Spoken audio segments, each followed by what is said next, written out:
ఐరేంద్ర, ఆ అభిని చూసావా? వేదవతి నాటు వైద్యశాల అనే బ్యానర్ కూడా కడుతోంది. కనబడుతోంది దాని నిర్వాకం. అత్తయ్యని బుట్టలో వేసుకోవడానికి ఇదొక దారి. ఈ అభికి మామూలు తెలివితేటలు లేవు.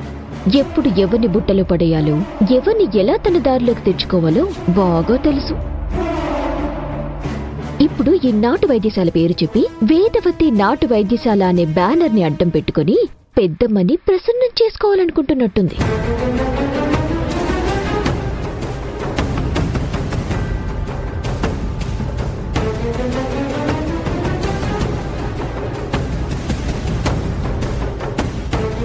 వేదవతి నాటు వైద్యశాల.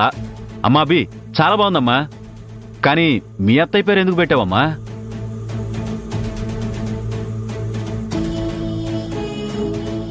పెళ్ళైన ప్రతి ఆడదానికి అత్తయ్య అమ్మతో సమానం కదా మావయ్య.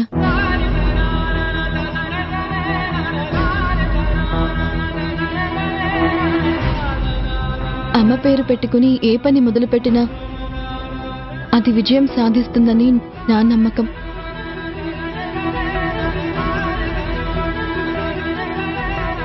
నేనిప్పుడు మొదలు పెట్టబోయే ఈ నాటు వైద్యశాల కూడా అతి త్వరలో విజయం సాధించాలి.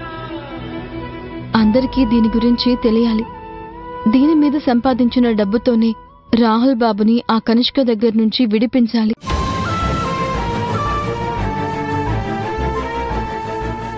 ఇవన్నీ దిగ్విజయంగా జరగాలి అంటే అత్తయ్య పేరే కరెక్ట్ అని నాకు అనిపించింది మావయ్య. ఇదిగో వేద, నీ కోడలను చూసావా? నిన్నేమో తను అమ్మతో సమానంగా చూస్తోంది, నువ్వేమో కోడల్లాగా కాదు కదా, కనీసం ఒక మనిషిలాగా కూడా చూడడం లేదు.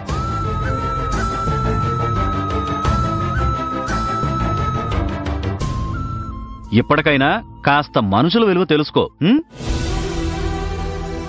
మావయ్య, ఏంటిది? అత్తయ్య నొచ్చుకుంటుందని తెలిసి కూడా మీరు అలాంటి మాటలు ఎందుకు మాట్లాడుతున్నారు? అభి, కొన్ని విషయాలు అవతల వాళ్ళకి అర్థం అవ్వాలంటే అలాగే చెప్పాలమ్మా. లేకపోతే అవతల వాళ్ళకి మట్టికి మాణిక్యానికి తేడాయే తెలీదు. వాళ్ళు మట్టిగడ్డలను వెతుక్కుంటూ మధ్యలో ఉన్న మాణిక్యాలను వదిలేస్తారు.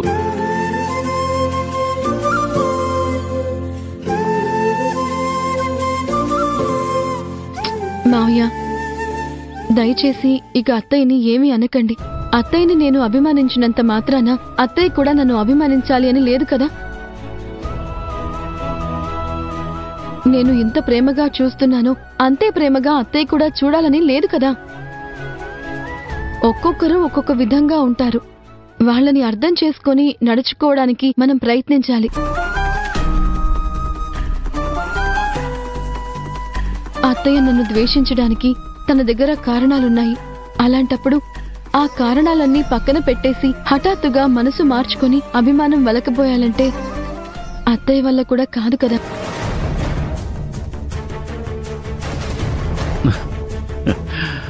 కొరడాతో కొడతాను, ఆపై కాపడం పెడతాను అన్నట్టు తీసే గోతులన్నీ తీసేయడం, ఆ తర్వాత చెప్పే నీతులన్నీ చెప్పడం.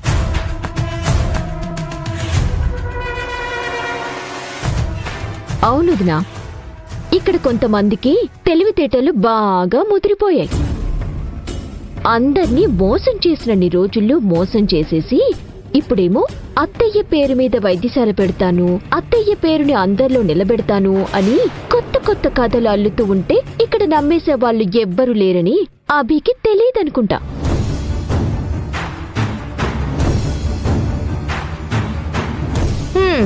ఆ అభి కథలు అల్లితే మాత్రం ఇక్కడ అత్తయ్య నమ్మేస్తారా? అభి మాటలకి అత్తయ్య కరిగిపోతారా? ఆ అభి చేసిన పనులన్నీ అత్తయ్యకి మాత్రం గుర్తుండవనుకుంటున్నారా ఏంటి?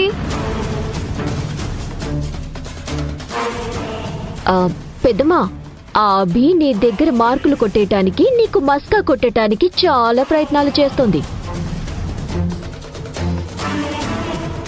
నువ్వు అనవసరంగా ఆవిడగారి నాటకాలు నమ్మకు, బూటకాలకి లొంగిపోకు. అమ్మా అభి, మీ అత్తయ్య గురించి నువ్వేం పట్టించుకోవద్దు. ఇప్పుడున్న కోపం ఏదో ఒక రోజు చల్లారక మానదు, ఇప్పుడున్న ఆవేశం ఏదో ఒక రోజుకి తగ్గకుండా మానదు.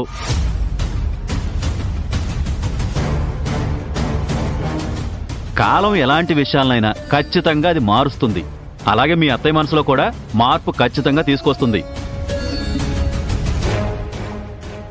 నువ్వు మీ అత్తయ్య గురించి ఆలోచించి నీ మనసు పాడు చేసుకోకు. అదేం లేదులేండి మావయ్య. అత్తయ్య ప్రేమగా ఉంటే అంతకన్నా సంతోషం లేదు. అలా అని హఠాత్తుగా అత్తయ్య మారిపోవాలని నేనేం కోరుకోవట్లేదు.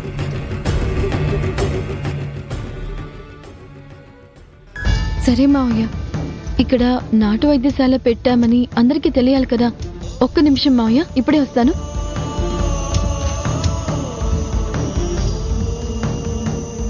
మావయ్య పదండి వెళ్దాం.